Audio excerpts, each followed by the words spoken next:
महाराष्ट्र की राजनीति में आया बड़ा मोड़। एकनाथ शिंदे ने डिप्टी सीएम के साथ गृह मंत्री और शहरी विकास मंत्रालय भी शिवसेना को देने की मांग की। महाराष्ट्र में सियासी हलचल के बीच सातारा में अपने गांव पहुंचे एकनाथ शिंदे शिवसेना के मुताबिक तबीयत ठीक नहीं होने की वजह से आराम करेंगे। शिंदे ने अचानक सातारा जाने पर बोले शिवसेना नेता उदय सामंत, एकनाथ शिंदे नाराज नहीं है, महाराष्ट्र में हम महायुति की सरकार बनाएंगे। शिवसेना नेता संजय सिरसाट का बयान, एकनाथ शिंदे अगर उप मुख्यमंत्री नहीं बनते हैं तो ये पद पार्टी में किसी और को दिया जाएगा। केंद्र सरकार में मंत्री नहीं बनेंगे एकनाथ शिंदे, शिवसेना नेता संजय सिरसाट ने साफ किया। शिवसेना विधायक प्रताप सरनाइक ने मंत्री पद के लिए ठोका दावा, कहा कि मैं सबसे ज्यादा वोट लेकर आया हूं, मुझे मंत्री बनाना चाहिए। प्रताप सरनाइक ने श्रीकांत शिंदे को केंद्रीय मंत्रिमंडल में शामिल करने की मांग की। कहा कि श्रीकांत शिंदे 3 बार से कल्याण से सांसद रहे हैं, वो संसद में महाराष्ट्र के विकास का मुद्दा उठाते रहे हैं। सूत्रों के मुताबिक 1 दिसंबर को हो सकती है महाराष्ट्र बीजेपी विधायक दल की बैठक, देवेंद्र फडणवीस के नाम पर लग सकती है मुहर। 5 दिसंबर को आजाद मैदान में हो सकता है शपथ ग्रहण समारोह। सूत्रों के मुताबिक बीजेपी कोर्ट से 17 कैबिनेट मंत्री होंगे और 50% नए और 50% पुराने चेहरों को जगह दी जाएगी। शिंदे गुट से 9 और अजीत गुट से 7 कैबिनेट मंत्री हो सकते हैं। एनसीपी शरद गुट के नेता जितेंद्र आव्हाड ने महाविकास अघाड़ी में टूट की खबरों को से इनकार किया। महाविकास अघाड़ी टूटेगी नहीं, नई लड़ाई के लिए सबको तैयार रहना होगा। जितेंद्र आव्हाड ने एकनाथ शिंदे से मुलाकात पर दी दलील, कहा कि कुछ काम था इसलिए मुख्यमंत्री से मिलने आया था। महाराष्ट्र कांग्रेस अध्यक्ष नाना पटोले ने चुनाव आयोग पर बूथ कैप्चरिंग का आरोप लगाया, कहा कि अगर चुनाव आयोग जवाब नहीं देगा तो सुप्रीम कोर्ट जाएंगे। उद्धव गुट ने अंबादास दानवे के बयान का किया समर्थन। शिवसेना यूपीटी प्रवक्ता आनंद दुबे बोले, अगर उद्धव ठाकरे को सीएम के तौर पर प्रोजेक्ट करते तो फायदा होता। महाराष्ट्र सरकार ने राज्य वक्फ बोर्ड को मजबूत करने के लिए 10 करोड़ रुपए का ट्रांसफर करने का आदेश वापस लिया। राज्य के मुख्य सचिव सुजाता सोनिक ने दी थी जानकारी। बीजेपी के विरोध के बाद फैसला लिया गया वापस। बीजेपी की दलील, वक्फ को पैसा देने का फैसला एडमिनिस्ट्रेटिव लेवल पर लिया गया है, संविधान में वक्फ बोर्ड का कोई जिक्र नहीं है। यूपी के संभल हिंसा की आग महाराष्ट्र के नांदेड़ पहुंची। ओवैसी की पार्टी एआईएम ने संभल में हिंसा के खिलाफ प्रदर्शन किया। पीएम मोदी और सीएम योगी के खिलाफ नारेबाजी। नांदेड़ में एआईएम नेता सैयद मोइन ने साधा पीएम मोदी और सीएम योगी पर निशाना, कहा कि बीजेपी सरकार मुसलमानों को कर रही है टारगेट। मस्जिदों के सर्वे को लेकर ओवैसी ने अदालतों पर उठाया सवाल। इंडिया टीवी से बोले, कानून तोड़ रही है देश की निचली अदालतें, मस्जिदों के सर्वे के पीछे मकसद कुछ और। असदुद्दीन ओवैसी ने कहा कि सर्वे से देश में उथल पुथल मचाने की कोशिश, इससे देश के सामाजिक माहौल को नुकसान। 1991 के वर्शिप एक्ट के खिलाफ है सर्वे। ओवैसी ने संभल पुलिस की थ्योरी पर भी सवाल उठाया, कहा कि पठान और तुर्क में कोई झगड़ा नहीं है, जांच भटकाने के लिए झूठा नैरेटिव बना रहे हैं, सर्वे के नाम पर दंगा भड़काने की कोशिश हो रही है। संभल को लेकर जामा मस्जिद के शाही इमाम अहमद बुखारी का बड़ा बयान, कहा कि मुसलमानों को मारा जा रहा है, संभल में क्या हुआ हम सब ने देखा। इमाम बुखारी बोले, संभल में सर्वे से ज्यादा दंगे की नीयत थी, आखिर सर्वे की ऐसी जल्दबाजी क्यों? क्या पीएम नहीं चाहते हैं कि देश में अमन चैन रहे? संभल में प्रशासन की रोक के बावजूद जाने के लिए अड़ी है समाजवादी पार्टी। नेता विपक्ष माता प्रसाद पांडे आज करेंगे संभल का दौरा। माता प्रसाद पांडे ने कहा कि वो 3 दिन पहले जाने वाले थे संभल, लेकिन डीजीपी ने जुमे का हवाला देकर रोकने के लिए कहा।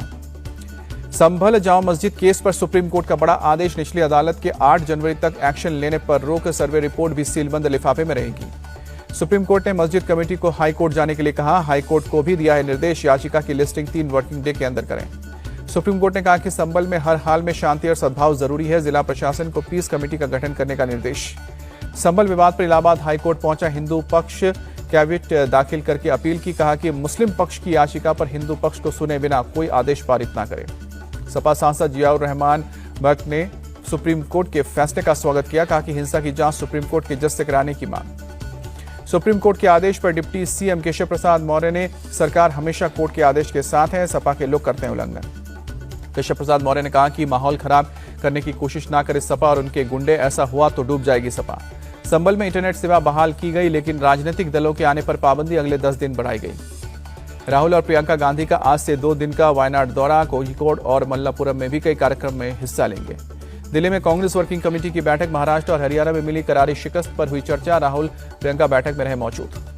मल्लिकार्जुन खड़गे की पार्टी नेताओं को नसीहत, कहा कि आपसी बयानबाजी से बहुत नुकसान हुआ है, जब तक एक होकर चुनाव नहीं लड़ेंगे तब तक विरोधियों को हराना मुमकिन नहीं।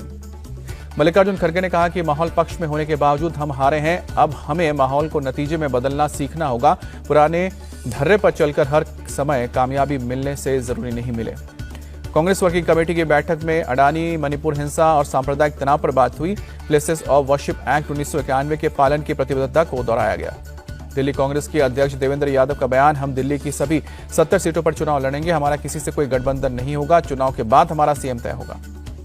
यूपी विधानसभा के नवनिर्वाचित सदस्यों को सदन में शपथ दिलाई गई। लखनऊ से बीजेपी दफ्तर में सभी विधायकों का हुआ स्वागत। सीएम योगी ने नवनिर्वाचित विधायकों को मंत्र दिया, कहा कि हमें आगे बढ़ना है, 2027 में यूपी में फिर कमल खिलेगा। सीएम योगी ने अपने कैबिनेट मंत्रियों के साथ बैठक की। UP BJP chief Bhupendra Chaudhary और महासचिव धर्मपाल सिंह मौजूद रहे। बीएसपी चीफ मायावती आज लखनऊ में करेंगी पार्टी की बैठक। यूपी और उत्तराखंड के सीनियर पदाधिकारी और जिला अध्यक्ष होंगे शामिल। आरजेडी प्रमुख लालू यादव का दावा, कहा कि अगले साल होने वाले बिहार चुनाव में पार्टी को बहुमत मिलेगा। केंद्रीय मंत्री ज्योतिरादित्य सिंधिया ने विपक्ष के उठाए गए ईवीएम के मुद्दे पर कहा कि जीते तो ठीक, लेकिन हारे तो किसी और पर दोष मढ़ दें, ऐसा कब तक चलेगा।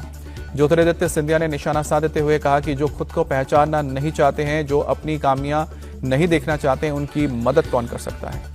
भुवनेश्वर में विपक्ष पर बरसे प्रधानमंत्री मोदी, कहा कि संविधान की भावना और लोकतंत्र के मान सम्मान को कुचल रहा है विपक्ष। पीएम मोदी ने कहा कि कुर्सी के लिए झूठ बोल रहे हैं सत्ता के भूखे लोग, जनता को गुमराह कर सत्ता पाना इनका मकसद है, हमें इनके हर झूठ को बेनकाब करना होगा। प्रधानमंत्री मोदी बोले, 2024 में चौकीदार को गाली नहीं पड़ी, 2019 में चौकीदार चोर था और 2024 में ईमानदार हो गया, इनके कारनामे अब चुनौती बनते जा रहे हैं।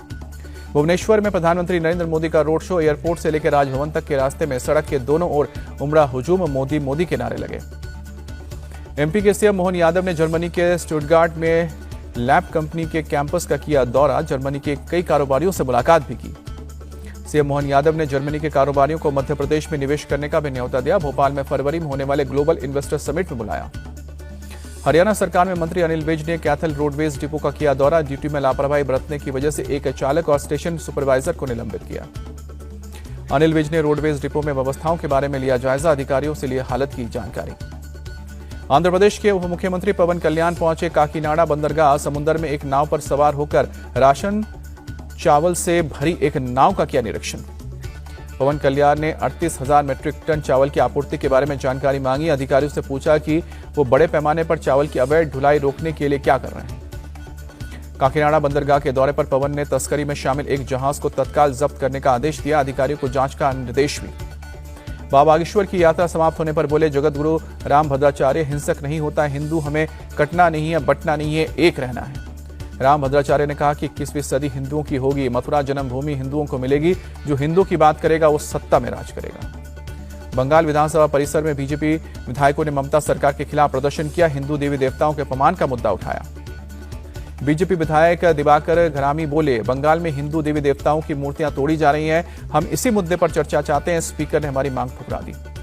बंगाल की खाड़ी में उठा चक्रवाती तूफान फेंगल आज पुडुचेरी में करेगा लैंडफॉल। 90 किलोमीटर प्रति घंटे की रफ्तार से चलेंगी हवाएं।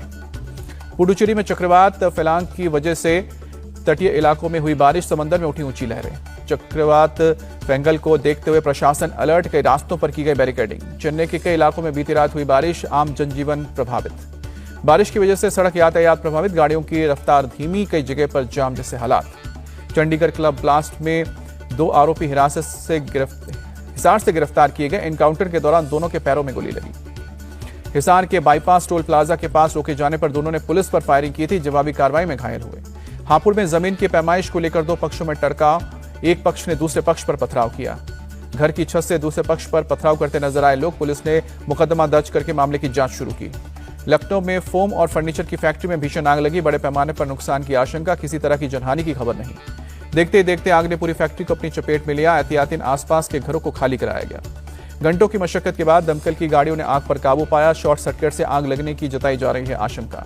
अहमदाबाद में ज्यादा ब्याज का लालच देकर 600 करोड़ की ठगी करने वाले 7 आरोपी गिरफ्तार, मुख्य आरोपी अभी फरार।